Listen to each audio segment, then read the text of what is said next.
আমরা লাইভ করেছিলাম, সেটি হচ্ছে যে ঝর্ণা ৫৭ সিলেট সিটি কর্পোরেশনের ১৮ নং ওয়ার্ড যেটি ঝর্ণাপাড়া আছে, সেই ঝর্ণা ৫৭ বাসা নিয়ে একজন মালিকানা দাবি করেছিলেন। এবং এই বিষয়ে আসলে আমরা আজকে এসেছি, মূল আসলে যে ঘটনাস্থলে এসেছি বা জায়গায় এসেছি, আসলে জায়গাটি নিয়ে কী অবস্থা এবং এখানে প্রকৃত মালিক কী। তো এখানে দুই পক্ষ, এক পক্ষ মালিকানা দাবি করেছেন এবং আরেক পক্ষ যারা রয়েছেন মালিক, তারাও বলছেন মালিক। আসলে কাগজ বলবে এক সময় ছিল দখল যার, অনেক সময় জায়গাটা তার, কিন্তু বর্তমান হাইকোর্ট বা আদালত যে রায়টি দেয় সেটি হচ্ছে কাগজ যার নামে তাকে, জেনুইন মূল কাগজ, তারাই হচ্ছেন বাসার মালিক। এবং আমরা একটু পেছন থেকে শুরু করবো আজকে। এই ঝর্ণা ৫৭ যে বাসাটি কার কাছ থেকে কে কিনেছেন? এখানে আছেন হাসান খান জন্টু, ওনার কাছ থেকে বাসাটি ক্রয় করেছেন এই ঝর্ণার বাড়ির সন্তান ডাক্তার মাহের করিম চৌধুরী। প্রথমে আপনার কাছে আমরা জানতে চাই যে আসলে এই যে জায়গাটি নিয়ে একজন ভাই তিনি দাবি করছেন যে জায়গাটি ওনার, তো এই বাসার আসলে আপনারা কিভাবে মালিক ছিলেন এবং কিভাবে এই মালিকানা ডাক্তার মাহের করিম চৌধুরীর কাছে আপনারা বিক্রি করলেন, একটু জানতে চাই। এক্সরেগরের মালিক পার্বতী কুমার শর্মা, পবিত্র কুমার শর্মা। এটা ৭৮-৭৪ নম্বর একটা মামলা হয়েছিল, বাটুরা মামলা হওয়ার পরে ১৯৮৫ ইংরেজি আমার দুলাভাই সন্দালি ও তারা মিয়া পারুল বেগম, তারা তিনজনে ১০৬ ডিসিমেন্ট জায়গা কিনছিল এক্সরেগরের মালিকর বউ এবং বাচ্চা মেয়ের কাছ থেকে। তিনজনের কাছ থেকে কেনার পরে তাই থেকে ৮৬ মামলার পক্ষ হয়েছিল। মামলার পক্ষ হওয়ার পরে ২০০৬ মামলার ডিগ্রি রায় হয়েছে এই সন্দালি এবং পারুল বেগম তারা মিয়ার পক্ষে। এবং পরে উচ্ছেদ মামলার রায় হয়েছে, উচ্ছেদ মামলা করা হয়েছে। উচ্ছেদ মামলার রায় হয়েছেন কোর্ট কমিশন সবুজ সাহেব, অ্যাডভোকেট সবুজ সাহেব এটা সন্দেহে দিয়ে গেছেন কোর্ট কমিশন করতে।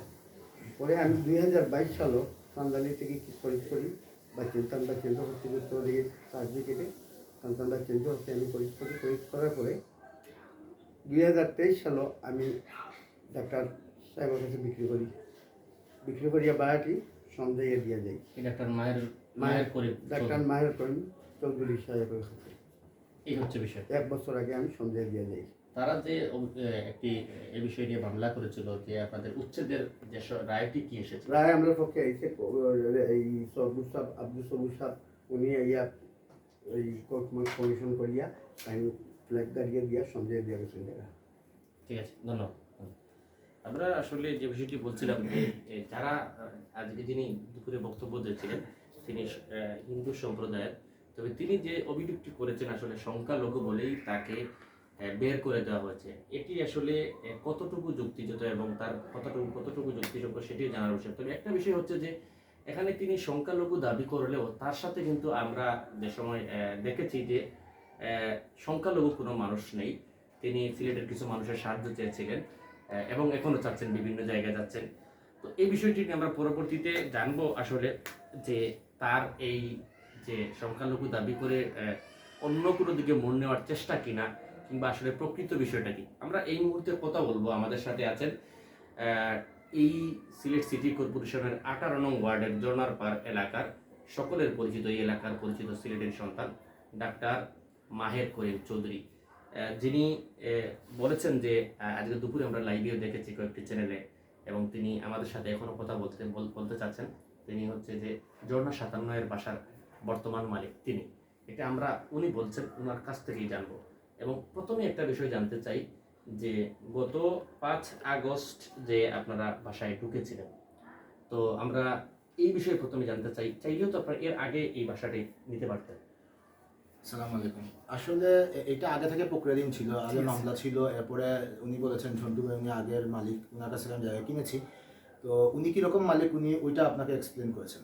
এখন ঘটনা হচ্ছে আমরা এর আগে থেকে যেহেতু প্রক্রিয়াধীন ছিল, আগের দেশের একটা প্রেক্ষাপট ভিন্ন ছিল। আওয়ামী লীগ যারা ছিল ওনারা বিভিন্নভাবে এটা হয়রানিমূলক এবং আসলে আইনের কিছু যারা সুবিধাভোগী কিছু মানুষ পুলিশরা আছেন, ওনারা বিভিন্নভাবে এটা আসলে জবরদখলই বলা যায়। আওয়ামী লীগের নাম ভাঙিয়ে আওয়ামী লীগের নাম ভাঙিয়ে এটা এবং বিভিন্ন ধরনের হয়রানি করা বা আমাদেরকে থ্রেটেনিং করা হয়েছিল। যেহেতু প্রেক্ষাপট অনুযায়ী আসলে এটা একটা কন্টিনিউয়াস প্রসেসে আসলে 5 তারিখ হয়েছে, এরকম ছিল না যে 5 তারিখ কোনো টার্গেট ওয়াইজ বা কোনো কিছু না, এটা আসলে একটা প্রসেসিং ওয়াইজ ছিল। এবং এমন কিছু না দখলটা আমাদেরই ছিল, আমরা জাস্ট ভাড়াটিয়া চেঞ্জ করেছি।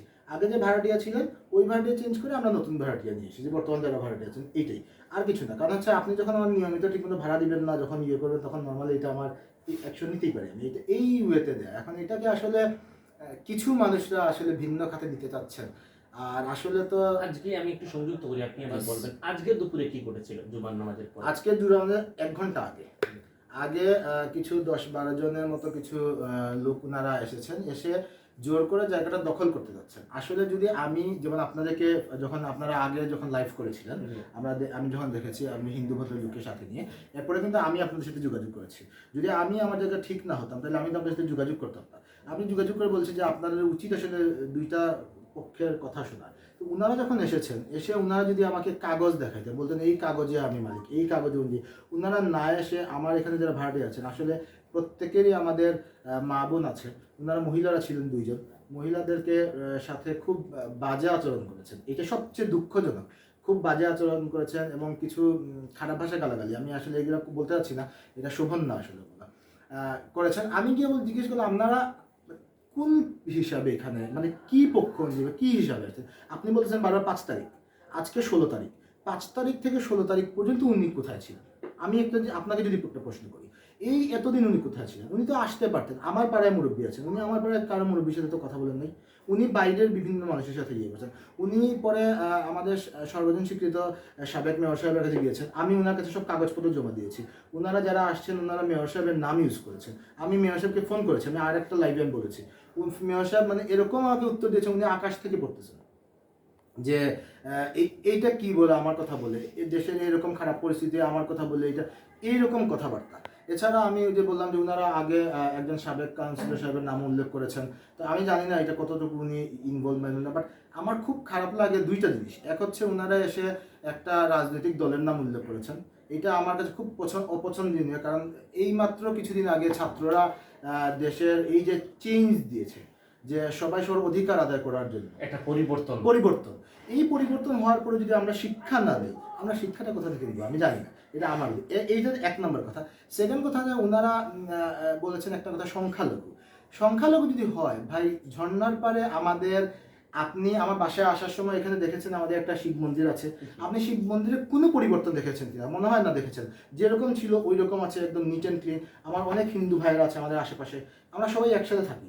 এইটা একটা বাজে শব্দ ভাই, আমি আমার ফেসবুক স্ট্যাটাসে কিছুদিন আগে লিখেছেন যে এই বাজে শব্দটা আসলে বাংলাদেশ থেকে এখন মানে সরানো উচিত। আপনি আমি ভাই হয়ে থাকবো, এখানে আপনি সংখ্যাগুরু, এটা একটা আসলে আমি জানি না, এই জিনিসটা আমার শুনতেও খারাপ লাগে, বলতেও খারাপ লাগে, কেন যে মানুষটা ইউজ করে আমি জানি না, দেশটা আমার আপনার সবার, এইটাই আর কি। এখন আমি কাগজের ভিত্তিতে এখানে, এরপরেও যদি কেউ, আমি একটা কথা আমি বলি, আর একটা আমার সবচেয়ে খারাপ লেগেছে, কিছু মানুষ দেখেন, আমরা মুসলমান হিসেবে আমরা হকের উপর থাকা উচিত, আমি আমার নিয়ম নীতি যতটুকু প্রাপ্য আমি বুঝে নিব, এটা আমার হক।